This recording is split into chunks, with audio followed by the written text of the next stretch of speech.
In this video, I want to discuss something that could be really useful in terms of if you want to find out how your system has evolved. Now, in our case, we call this a change impact or the blast radius of certain changes that has occurred over two different versions of the system. Now, obviously, now if you look at this particular pipeline, this is the very simplest version that you can create in order to assess the current um, level or the current status of the system by just creating an intermediate representation, which is basically a simple architecture reconstruction of the distributed system. Now, when you want to do this, obviously, or you want to detect the changes that has happened over two versions, obviously that needs to you need to be comparing with another version of the system. That could be an older version or a newer version. Now, obviously, this is very subjective depending on the base version. Now, in my case, this is actually the most recent version. Recent version I would consider based on the commit here. But now I want to compare this against an older version. Now, if you want to do this, now obviously I need to also specify which older version that I need to be working with. Now, obviously, since this is the same system that I'm going to be comparing, I'll use the same credentials, but and from an older commit. Now, I've defined two separate versions of the system. Now, if I want to find out the difference, now you could be using the change impact analysis here. Now, what this card does is, considering this base version that we have here, it will compare its changes against this comparing version of the system. Now, you could connect these two and then try to run this. You will get the response like this. Now, these are all the changes that has actually occurred within this within the system. Now, in a quick glance, you'd notice that in this version there has been 400 plus changes that has been made to the different dependencies that are in there. That could be controllers, package changes, and all these different changes. There has been modifications, around 333 modifications, and also 306 deletions as well. Now, you could see that out of all the microservices, that 46 of them has been affected in these two different between these two different versions. Now, obviously, you could be downloading these changes in a JSON format, but this is but now where could this be used? Now, obviously, there is an interesting way of using this. Now, we've actually done test generation, right?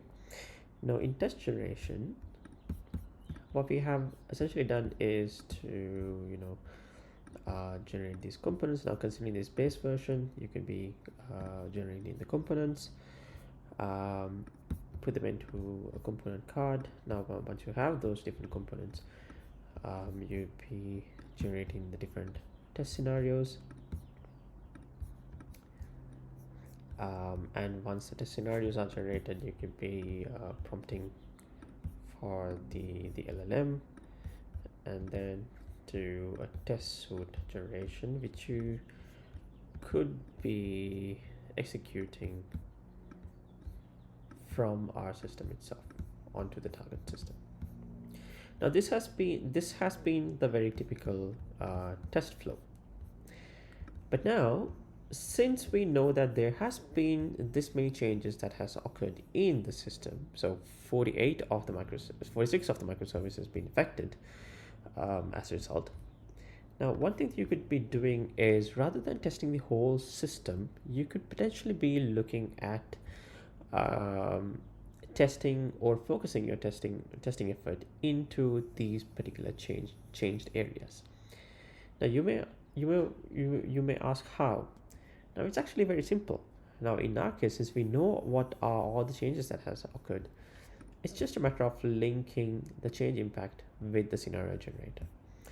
Now, if we run this pipeline, in our case, this should give us a set of tests which are only focused on the microservices and any downstream services which has been affected by the changes that has occurred in between the different versions of the system. Now, terminologically, this would be a regression test. Now, remember, our tests currently in the system are focused on authorization policy consistency. Now, what this basically does is generate all these different authorization policy tests which could have been affected by the changes that has occurred in between these two different versions of the system. Now let's take a couple of seconds for the components and the scenario generator to complete, and I will show you the difference between these two the scenarios that have been generated when you have linked with this card and when it is not.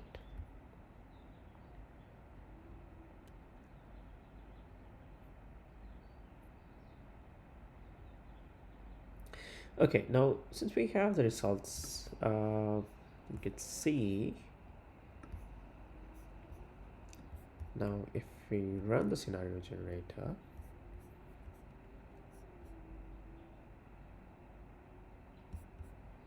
oops, can run the scenario generator again.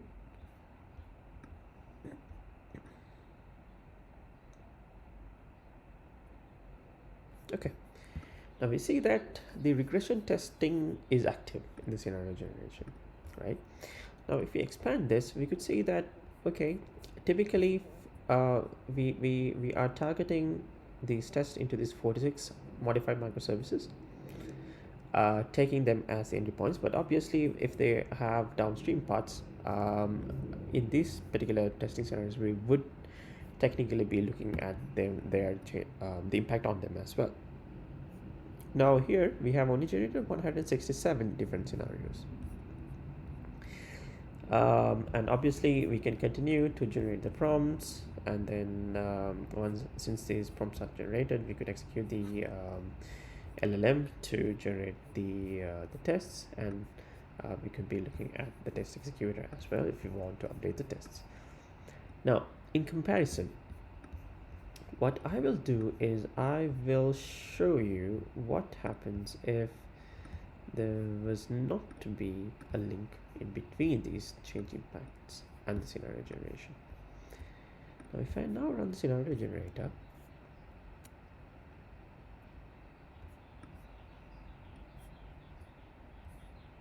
now you could see that we are generating for 259 different parts. Now in the previous ones, when we had these two connected, we saw that we've generated only for 167 different parts. Now, which is basically the parts which has been affected by the changes that has occurred in between these two different versions, whereas this is for the entire complete system.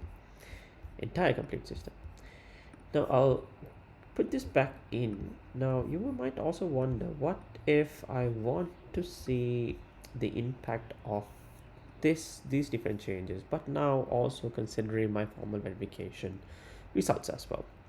Now you can also do that.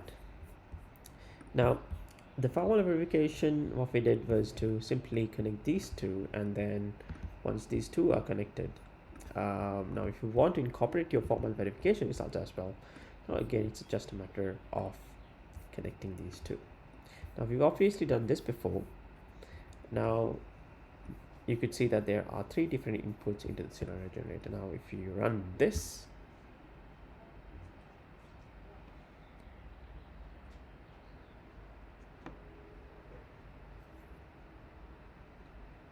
you can see that now we have the change impact considered as well, while the formal verification results are also considered. Now the filtering happens based on what are the microservices that has been affected by these changes, and also based on the formal verification, what are the paths that has been suggested to be changed.